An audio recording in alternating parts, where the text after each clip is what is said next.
मैंने सरयू पार कर ली। हे माता श्री।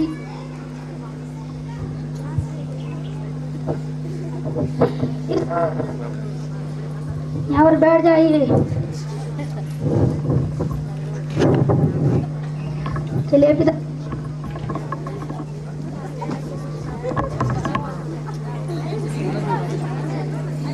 जाइए। बस तनिक की दूरी पर राजा दशरथ की अयोध्या नगरी है। वहाँ पहुँचने पर तुम्हें स्थान स्थान पर कुटियाएं बनी हुई मिलेंगी। वे कुटियाएं राजा दशरथ ने यात्रियों की सुविधा के लिए बनाए हैं। वे बड़े ही उदार और दयालु हैं। हमारे राजा दशरथ, उनके राज में प्रजा बहुत प्रसन्न है। चारों ओर न्याय का बोलबाला है। शांति समृद्धि, आप लोगों को वहाँ कोई कष्ट नहीं होगा। आपका कोटि कोटि धन्यवाद। आपने हमें सरयू पार कराई। माते सत्तू दे दो। मेरे पास कुछ और तो नहीं, थोड़ा सत्तू है, इसे रख लो। नहीं भाई नहीं, मुझे कुछ नहीं चाहिए। मैं तुमसे कुछ नहीं ले सकता। क्यों? आपने हमें सरयू पार कराई। वो तो ठीक है, पर यदि मेरे पिता ने सुन लिया कि मैंने श्रवण कुमार से कुछ लिया है तो वो मुझ पर बहुत क्रोधित होंगे। अरे आपको मेरा नाम कैसे पता चला? मैंने तो आपको बताया नहीं था।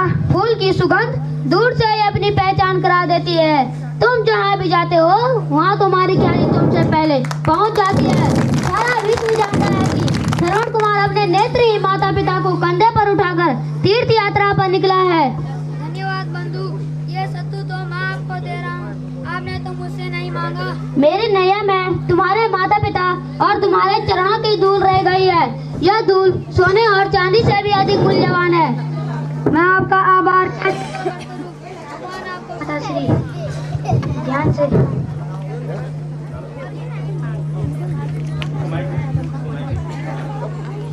चिरंजीव भवपुत्र जो तीर्थ यात्रियों पर कृपा करते हैं वह भी तीर्थ पुण्य के भागी हो जाते हैं। आपका बहुत बहुत धन्यवाद।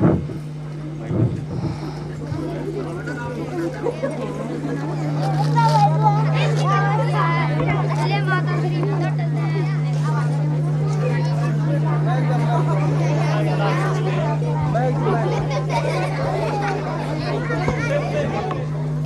चलिए पिताश्री। ये मुझे दे दीजिए।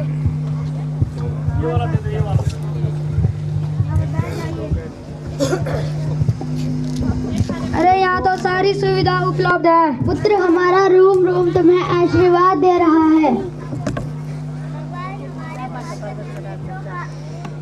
भगवान हमारे भाग्य में नेत्रों का सुख भी देते तो हमें ये आनंद न मिलता जो तुम जैसा बेटा पाकर मिला है। भगवान तुम्हें धीरे रखे। मुझे पूरे संसार का धनकोश भी मिल जाता और मुझे यह संतोष न मिल पाता जो आप दोनों की सेवा करने से मिल रहा है। भगवान आपको सदा जीवित रखे और मैं इसी प्रकार आप दोनों की सेवा करता रहूं। और तो सारे तीर्थ वह पुत्र, बस भक्ति काशी है कि श्रुति काशी के दर्शन हो जाए तो हम धन्य हो जाएंगे। हम लोग आज विश्राम करके कल ही चलेंगे। पुत्र गला सूख रहा है, थोड़ा जल ले आओ। मैं अभी लेकर आता हूँ।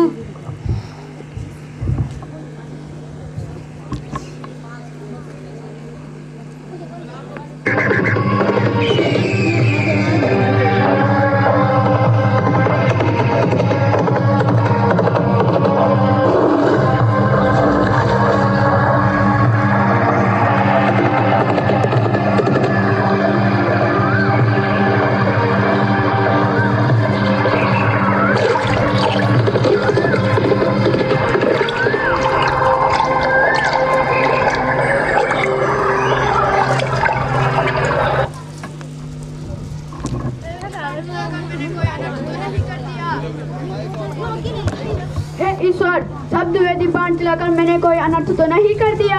हे ईश्वर, अब मेरे माता पिता का क्या होगा?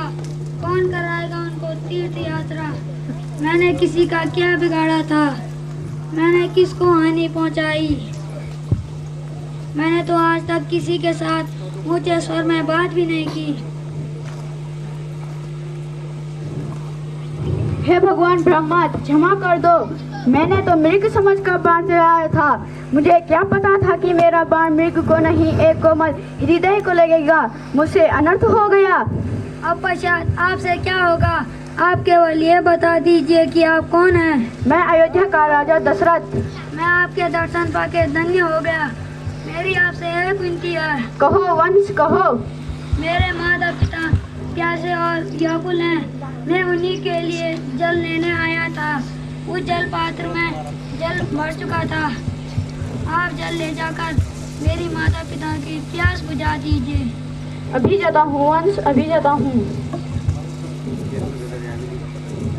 बहुत देर हो गई, श्रवण अभी तक जल लेकर नहीं लौटा, जाने कहाँ रह गया। मैंने बस एक आवाज सुनी थी कि सब कुशल हो। पुत्र तुम आ गए, तुम जल ले आए हो ना?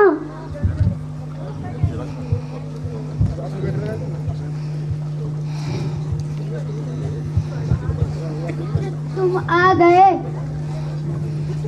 कौन हो तुम? मैं आपका अपराधी। कौन है जो स्वयं को अपराधी कह पुकार रहा है? मैं अयोध्या नरेश राजा दशरथ। राजा दशरथ, हम आके दर्शन पाकर धन्य हो गए महाराज। हमारा पुत्र जल लेने गया था, वो अभी तक घर नहीं लौटा। ये मैंने समुद्र तट पर एक ध्वनि सुनी और कुछ देखे ही सप्तवेदी बाण चला दिया।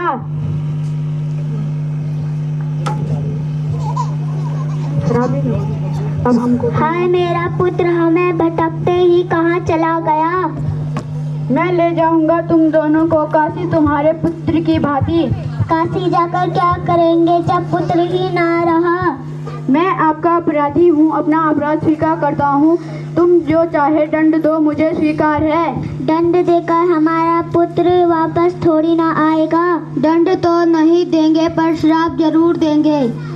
मैं तुम्हें यह श्राप देता हूँ, जैसे तुमने हमसे हमारा पुत्र छीना है वैसे ही तुमसे तुम्हारा पुत्र भी छीन जाएगा। तब तुम्हारा पुत्र तुमसे बिछड़ जाएगा। हाय मेरा पुत्र। स्वामी स्वामी। नहीं देवी नहीं।